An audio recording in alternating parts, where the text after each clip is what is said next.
সারা রাত জার্নি করে আমি এক জায়গায় মাহফিলে যাওয়ার পথে ফজরের নামাজের জন্য মসজিদে ঢুকছি।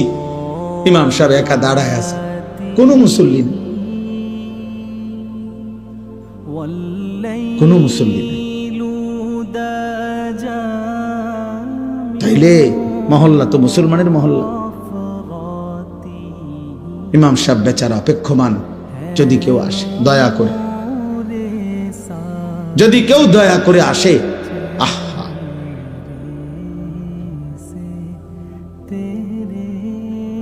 এই জন্য আব্বা আলহামদুলিল্লাহ আমি তোমাদেরকে উৎসাহিত করতে চাই, বিবেক জাগাইতে চাই।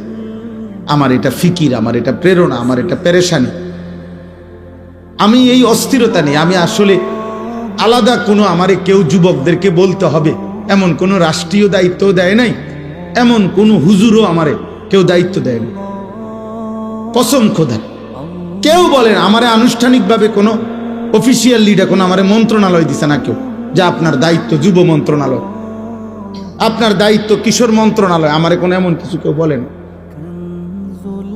আমি তো এমনি বয়ান করতাম, কিন্তু কেন জানি আমি হৃদয় থেকে, অন্তর থেকে আমার হৃদয়ে এটা উপলব্ধি হয়েছে বলতে বলতে আল্লাহর ইচ্ছায়।